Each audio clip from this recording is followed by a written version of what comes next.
Hello friends, welcome back to my channel. आपका स्वागत है आपके अपने चैनल एजुकेशन आरडीएक्स पर। आज है ईवीएस का पार्ट 2 जो हमने क्लास थर्ड फोर्थ फिफ्थ की एनसीईआरटी की सीरीज़ शुरू करी थी। इसका पार्ट 1 मैं करा चुकी हूँ, आज है पार्ट सेकंड। तो आइए देखते हैं। इसमें महत्वपूर्ण जानकारी दी है कि मिट्टी में गोबर मिलाने से, उसे लीपने से दीवारों पर, ज़मीन पर कीड़ा नहीं लगता है।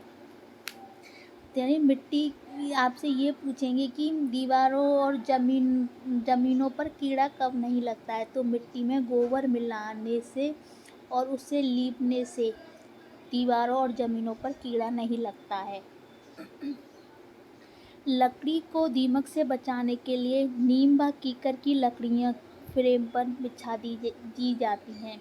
आपसे ये पूछेंगे कि लकड़ी को दीमक से बचाने के लिए किसकी लकड़ियाँ फ्रेम पर बिछा दी जाती हैं? नीम और कीकर की। नेक्स्ट देखते हैं। पानी को साफ़ करने का सबसे अच्छा तरीका है पानी को उबाल लेना चाहिए। आपसे ये पूछेंगे कि पानी का साफ़ करने का सबसे अच्छा तरीका कौन सा है? पानी को उबाल लेना चाहिए। कौन से महीने में प्याज उगाने का काम शुरू होता है? तो जुलाई के महीने में प्याज उगाने का काम शुरू होता है।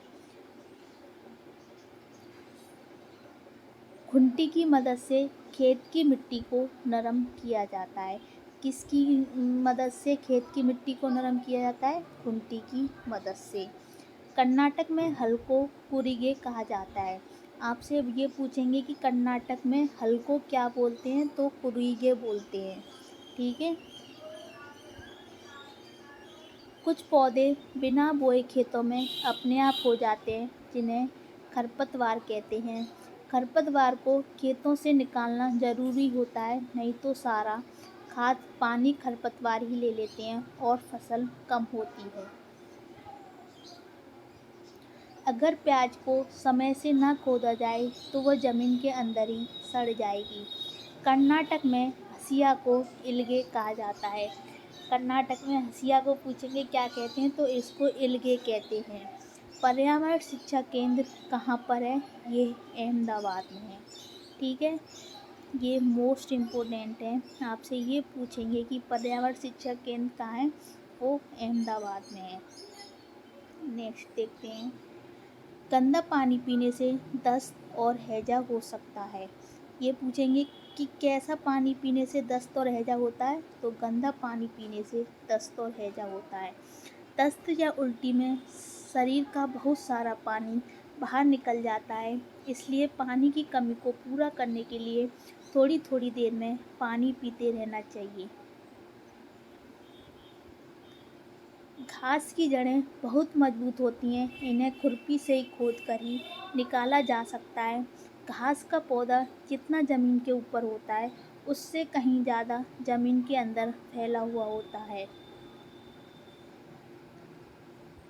बरगद के पेड़ की लटकन उसकी जड़ें होती हैं, वे टहनियों से निकलती हैं और बढ़ते बढ़ते ज़मीन के अंदर चली जाती हैं।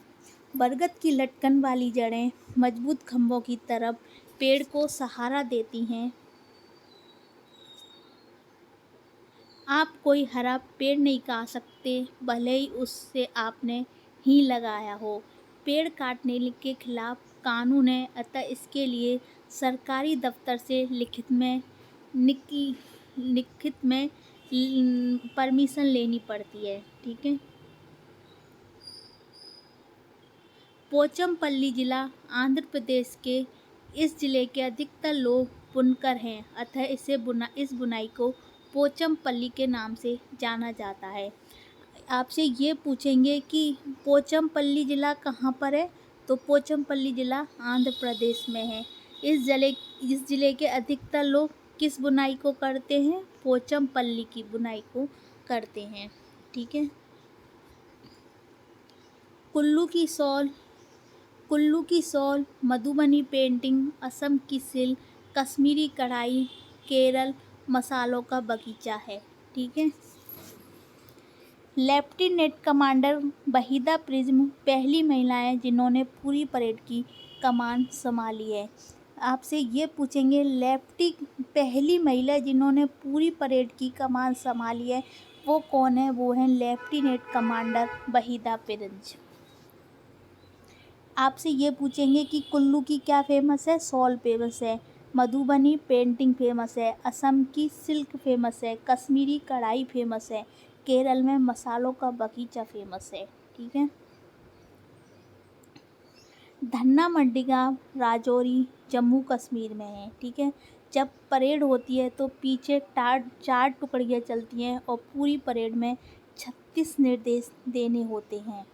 ठीक है। केरल में पानी इधर से उधर जाने के लिए फेरी का इस्तेमाल किया जाता है। ये पूछेंगे कि केरल में पानी इधर से उधर जाने के लिए किसका इस्तेमाल किया जाता है? तो फेरी का इस्तेमाल किया जाता है। ठीक है। अत्यधिक बारिश होने के कारण बांस और रस्सी से बने पुल भारत के असम राज्य में पाए जाते हैं। बांस और रस्सी से बने पुल कहाँ पाए जाते हैं? तो ये असम में पाए जाते हैं। ठीक है। उत्तराखंड में पहाड़ी इलाके होने के कारण ऊबड़ खाबड़ पथरीला रास्ता पाए जाते हैं। ऊबड़ खाबड़ पथरीला रास्ता कहाँ पाए जाते हैं? उत्तराखंड में पाए जाते हैं। गांधी धाम अहमदाबाद वलसाड़ गुजरात ज़िले में है। गांधी धाम अहमदाबाद वलसाड़ गुजरात ज़िले में है। कोझिकोड केरल मडगांव में है। मडगांव गोवा में है। गोवा से केरल तक के रेल के रास्ते में 92 सुरंग और 2000 पुल पड़ते हैं। ठीक है। मलयालम, कोंकणी, मराठी, गुजराती, कन्नड़। सोहना गांव हरियाणा सोहना से दिल्ली जाने में रास्ते में गुड़गांव में मिलता है। आपसे ये पूछेंगे सोहना गांव सोहना से हरियाणा और सोहना से दिल्ली जाने में रास्ते में गुड़गांव में मिलता है। ठीक है। बेलवनिका गांव कर्नाटक में पड़ता है। आंध्र प्रदेश में लोगों का एक समूह विशेष कैंप लगाता है। इस कैंप द्वारा कम उम्र की शादीशुदा लड़कियों को फिर से स्कूल भेजने में मदद की जाती है। कबड्डी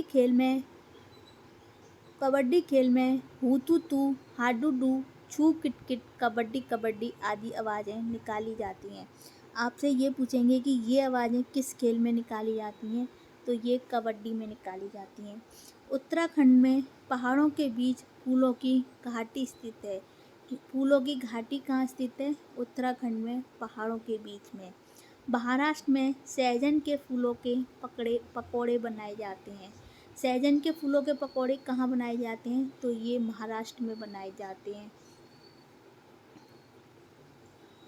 गुलदावरी जीनिया से रंग बनाए जाते हैं। गुलदावरी जीनिया से रंग बनाए जाते हैं। उन रंगों से कपड़ों को रंगा जाता है। केरल में केले के फूलों की सब्जी प्रसिद्ध है। ठीक है। जो मैं आपको ब्रैकेट करके देती हूँ वो थोड़ा ध्यान से पढ़ें क्योंकि यही क्वेश्चन पुराने पेपरों में पूछे गए हैं। उत्तर प्रदेश का कन्नौज जिला काय के लिए फेमस है? तो ये इत्र के लिए मशहूर है। उत्तर प्रदेश में कचनार के फूलों की सब्जी बहुत बनाई जाती है। ठीक है। उत्तर प्रदेश के कन्नौज जिले में फूलों से इत्र, गुलाब जल और केवड़ा तैयार किया जाता है। कर्नाटक में होलगुंडी गांव पड़ता है। बच्चों की पंचायत भीमा संघ होलगुंडी गांव में लगाई जाती है। नलमंडा आंध्र प्रदेश में है। ठीक है। बाजार गांव कहाँ है? महाराष्ट्र में। डेरा गाजी खान पाकिस्तान में। स्किट्टोपुल लद्दाख का एक गांव है। ठीक है। ये सारे याद रखना कि ये कहाँ कहाँ पर है। अब पढ़ते हैं स्लॉथ के बारे में। स्लॉथ भालू जैसे दिखते हैं पर यह भालू नहीं होते हैं। स्लॉथ दिन में करीब 17 घंटे पेड़ों से उल्टे लटक कर मस्ती से सोते हैं। ये क्वेश्चन कई बार आया है।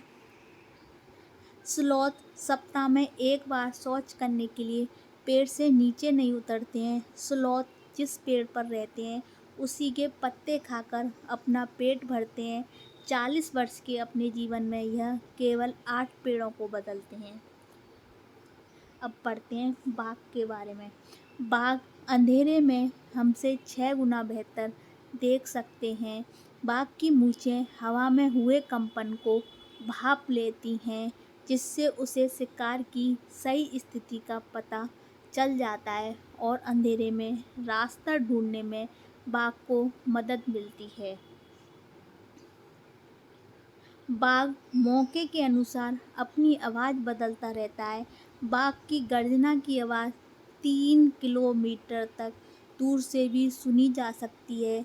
बाघ हवा की वजह से, पत्तों के हिलने और शिकार की वजह से झाड़ियों के हिलने से हुई आवाज़ में अंतर को पहचान सकता है। बाघ के दोनों कान बाहर की आवाज़ों को अच्छे से सुनने के लिए अलग अलग दिशा में बहुत ज़्यादा घूम सकते हैं। अब बात करते हैं छिपकली के बारे में। छिपकली जैसे जानवर किसी खास मौसम में लंबी गहरी नींद में चले जाते हैं। ठीक है। चील, बाज और गिद्ध हमसे 4 गुना ज़्यादा देख सकते हैं। ठीक है। चील, बाज और गिद्ध हमसे कितना गुना ज़्यादा देख सकते हैं? 4 गुना ज़्यादा देख सकते हैं। ज़्यादातर पक्षियों की आँखें उनके सिर के दोनों तरफ होती हैं। पक्षी एक ही समय में 2 अलग अलग चीज़ों में नज़र रख सकते हैं। जब यह बिल्कुल सामने देखते हैं तब इनकी दोनों आँखें एक ही चीज़ पर होती हैं। ज़्यादातर पक्षियों की आँखों की पुतली घूम नहीं सकती, वे अपनी गर्दन हिलाकर या घुमाकर ही आसपास की चीज़ों को देख सकते हैं। पक्षी जब दोनों आँखें एक ही चीज़ पर केंद्रित करते हैं तो उन्हें चीज़ की दूरी का एहसास होता है। जब पक्षी अपनी दोनों आँखों अलग अलग चीज़ों पर केंद्रित करते हैं तो उनको देखने का दायरा बढ़ जाता है। नेक्स्ट देखते हैं। चींटियाँ चलते समय ज़मीन पर कुछ ऐसा पदार्थ छोड़ती हैं जिसे सूंघकर पीछे आने वाली चींटियों को रास्ता मिल जाता है। मच्छर हमारे शरीर की गंध, खासकर पैरों के तलवे की गंध को सूंघकर हमें ढूंढ लेते हैं। मच्छर हमारे शरीर की गर्मी से भी हमें ढूंढ लेता है। सड़कों पर कुत्ते भी अपनी जगह बटी होती है। एक कुत्ता दूसरे कुत्ते के मलमूत्र की गंध से जान लेता है कि उसके इलाके में बाहर का कुत्ता आया था। ठीक है। आपसे ये पूछेंगे कि बाहर का कुत्ता अपने इलाके के कुत्ते को कैसे पहचान लेता है, तो वो मलमूत्र के द्वारा पहचान लेता है। रेशम का कीड़ा अपनी मादा को उसकी गंध से कई किलोमीटर दूर से भी पहचान लेता है। यह माना जाता है कि दिन में जागने वाले जानवर कुछ रंग देख पाते हैं और रात में जागने वाले जानवर हर चीज़ को सफ़ेद और काली ही देख पाते हैं। तो आपसे ये पूछेंगे कि रात में जागने वाले जानवर किस रंग का देख पाते हैं, तो सफ़ेद और काला ही देख पाते हैं। नेक्स्ट देखते हैं। सांप के बाहरी कान नहीं होते, वह ज़मीन पर हुए कंपन को ही सुनता है। हमारे देश में पाए जाने वाले सांपों में केवल 4 तरह के सांप ही जहरीले होते हैं। उनके नाम हैं नाग, करेत, दोवैया, बपाई। ये आपसे पूछा गया है कि हमारे यहाँ क्या प्रकार के सांप पाए जाते हैं और जहरीले होते हैं। 4 तरह के, नाग, करेत, दोवैया और बपाई। ठीक है। सांप जब किसी को काटते हैं तो उनके 2 खोखले झेर वाले दांत दूसरे व्यक्ति या जानवर के शरीर में चला जाता है। सांप के द्वारा कटे हुए व्यक्ति को सीरम नाम की दवा दी जाती है। ठीक है। जो सांप के झेर से ही बनाई जाती है। सांप के द्वारा कटे हुए व्यक्ति को किस नाम की दवाई दी जाती है? सीरम नाम की दवा दी जाती है। जंगल में ऊंचे पेड़ पर बैठा लंगूर पास आती किसी मुसीबत जैसे शेर या चीता को देखकर एक खास आवाज़ निकालता है, जिससे उनके साथियों को तक संदेश पहुंच जाता है। की बिजली की तरंगों से जानकारी पहुंचती है। ठीक है। पिंचर अब बात करते हैं पिंचर प्लांट को। पिंचर प्लांट को नेफेंथिस कहते हैं। तो आपसे ये पूछेंगे कि पिंचर प्लांट को क्या कहते हैं, तो इनको नेफेंथिस कहते हैं। पिंचर प्लांट एक विशेष प्रकार की गंध को छोड़कर कीड़ों को आकर्षित करता है और फिर उनका शिकार कर लेता है। कुछ जानवर तूफान या भूकंप आने से कुछ समय पहले ही अजीब हरकतें करने लगते हैं। जंगलों में रहने वाले लोग समझ जाते हैं कि कुछ अनहोनी होने वाली है। अब बात करते हैं सन 2004 में दिसंबर के माह में सुनामी से कुछ समय पहले जानवरों के अजीब व्यवहार और उनके द्वारा दी गई चेतावनी भरी आवाज़ों को अंडमान की खास आदिवासी जनजाति समझ गई और उन्होंने वह इलाका खाली कर दिया। इस प्रकार यह लोग सुनामी से बच गए। डॉल्फिन भी अलग अलग तरह की आवाज़ें निकालती है और एक दूसरे से बात करती है। वैज्ञानिकों को मानना है कि कई जानवरों की अपनी पूरी भाषा है। अब करते हैं धरातल एवं जगह और देश के बारे में। जिम कॉर्बेट कहाँ है, नेशनल पार्क कहाँ है, वो उत्तराखंड में है। घाना पक्षी विहार राजस्थान के भरतपुर जिले में है।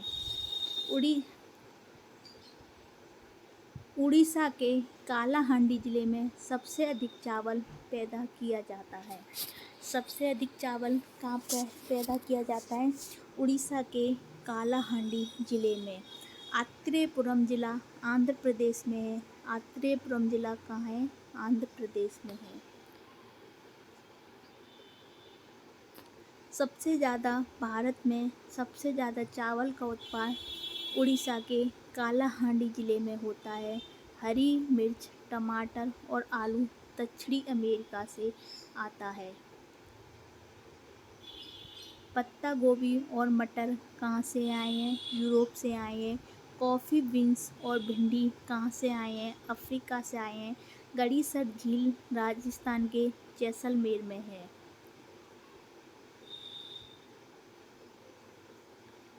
यहाँ उस घाट पर एक स्कूल हुआ करता था। ठीक है। जैसलमेर में 9 झीलें थीं जो एक बड़ी झील से पानी बरसने पर भरी जाती थी। जैसलमेर में बहुत कम बारिश होती है, साल में 1 या 2 बार, और कभी कभी तो साल में 1 भी बार बारिश नहीं होती। जैसलमेर में जब झीलें पानी से भर जाती थी तो लोग उत्सव मनाते थे और उनकी पूजा करते थे, जैसे उत्तराखंड में नई दुल्हन की पूजा होती है। मृत सागर का पानी सबसे ज़्यादा खारा होता है। मृत सागर का समुद्र तल 418 मीटर नीचे दुनिया का सबसे निचला बिंदु कहा जाने वाला सागर है। इस खारे पानी की सबसे निचली झील भी कहा जाता है। ठीक है। मृत सागर 1 लीटर पानी में 300 ग्राम तक नमक मिल सकता है। मृत सागर के पानी का घनत्व ज़्यादा होने के कारण लोग उसमें डूबते नहीं हैं और उसकी सतह पर तैरते रहते हैं। बीमारियां और औषधि के बारे में देखते हैं। मलेरिया एक कोशिका वाले पैरासाइट्स परजीवी से होता है जिसे प्लाज्मामोडियम कहते हैं। मलेरिया के परजीवी का भाग मादा एनाफिलीज मच्छर है। ये ध्यान रखना कि मलेरिया किससे होता है? मादा एनाफिलीज से होता है, जिसके पंख गहरे और धब्बेदार होते हैं। मलेरिया में बुखार, कपकपी और ठंड के साथ आता है। मलेरिया की दवा सिनकोना पेड़ की छाल से बनाई जाती है। लोहा या आयरन लोहा या आयरन हमें गुड़, आंवला और बहुत सी हरे पत्ते वाली सब्जियों से मिलता है। मक्खियों से कई तरह की बीमारियां होती हैं। एल्गी या शैवाल एक तरह जलीय पौधा है जो बरसात के मौसम में होता है। रोनाल्ड रोस ने सबसे पहले बताया कि मलेरिया मच्छरों से फैलता है। सफ़ेरों को कालबेलिया भी कहते हैं। नागगुम्फन ऐसे डिज़ाइन रंगोली, कढ़ाई और दीवारों को सजाने के लिए सौराष्ट्र, गुजरात और दक्षिण भारत में प्रयोग किए जाते हैं। कालबेलिया नाच में सांप जैसी मुद्राएं होती हैं। तुम्बा, खंजरी, बीन आदि सूखी लौकी से बनाए जाते हैं। दूध एक कटोरी में डालकर पानी के बर्तन में रखते हैं ताकि कुछ उसमें जा ना सके। पके हुए चावल गीले कपड़ों में लपेट सकते हैं। हरा धनिया उबालते हैं। प्याज, लहसुन खुले में रखते हैं और नमी से बचा कर रखते हैं। भारत के विभिन्न प्रांतों में आम पापड़ को अलग अलग नाम से पहचाना और पुकारा जाता है। हिंदी में अमावट, बंगाली में आमसोटो, असम में आमटा, तेलुगु में मामड़ी तंद्रा और मराठी में अम्बा बापड़ी।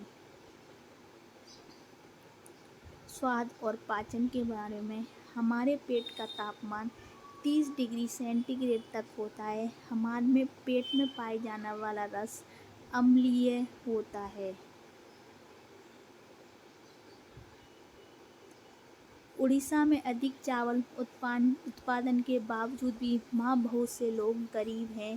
कांच के जार या बोतल में अचार रखने से पहले अच्छी तरह से सुखाया जाता है ताकि उसमें कोई नमी ना रह जाए, वरना अचार खराब हो जाएगा। वेलक्रो सैंडल में खुरदरा सा हिस्सा है जिसको पहनने के बाद चिपकाया जाता है। इसका आविष्कार जॉर्ज दे मेस्ट्रल ने 1948 में किया था। उनको यह विचार कांटों वाले बीज से आया था। पौधे घूम नहीं सकते, एक बार में एक ही जगह पर रहते हैं, परंतु उनके बीज लंबी यात्रा करते हैं। पौधों के बीज कपड़ों में चिपककर और पानी में बहकर भी यात्रा करते हैं। सोयाबीन की फली पकने पर फूट जाती है और उनसे सोयाबीन के बीज निकल जाते हैं। कुएं और झील सूखने के कारण पानी को मोटर से निकाला जा रहा है, जिससे ज़मीन का पानी कम होता जा रहा है। अब झीलें भी कम हो रही हैं। यहाँ पहले वर्षा का पानी इकट्ठा हो जाता था। पेड़ों के चारों तरफ और पार्कों में मिट्टी को सीमेंट से ढक दिया जा रहा है, जिससे वर्षा का पानी ज़मीन में नहीं पहुँच पाता है। 1986 में जोधपुर और उसके आसपास बारिश नहीं हुई है। फिर लोगों को ध्यान आया कि वहाँ एक पुराना कुआं या बावली है। कुओं को क्या कहते हैं? बावली कहते हैं। ये आपसे पूछेंगे। लोगों ने पैसे इकट्ठा किया और लगभग 200 ट्रक कूड़ा निकाला गया और लोगों को वहाँ पानी मिला। प्यासे जोधपुर को बावली से पानी मिला। कुछ सालों बाद वहाँ अच्छी वर्षा हुई और बावली को लोग फिर भूल गए। अल-बरूनी हजारों साल पहले कहाँ से भारत आया था? उज़्बेकिस्तान से। अल-बरूनी ने भारत में आकर सभी चीज़ों को ध्यान से समझा और जाना कि यहाँ के लोग तालाब बनाने की कला जानते हैं और बड़े बड़े पत्थर और लोहे के चबूतरों झीलों के किनारों पर बनाते हैं। अल-बरूनी ने सारी बात को विस्तृत रूप से लिखा है। यह सारी बातें 1973 में मिली एक स्टाम्प पर लिखी थी, जो अल-बरूनी के जन्म के 1000 साल बाद मिला था। 1930 में दांडी मार्च का आयोजन किया गया। यह आयोजन इसलिए था क्योंकि भारतीयों को समुद्र से नमक बनाने की इजाज़त नहीं थी। दांडी यात्रा अहमदाबाद से गुजरात के समुद्र किनारों तक चली थी। दांडी यात्रा कहाँ से कहाँ तक चली थी? अहमदाबाद से गुजरात तक। तो ये था हमारा NCERT EVS class third fourth fifth का पार्ट सेकंड और पार्ट फर्स्ट, जिसमें आपने पार्ट फर्स्ट और पार्ट सेकंड में क्लास थर्ड फोर्थ फिफ्थ की पूरी एनसीईआरटी कवर करा दी गई है। अगर आपको ये वीडियो पसंद आए तो लाइक करें एंड चैनल को सब्सक्राइब करें। Thank you.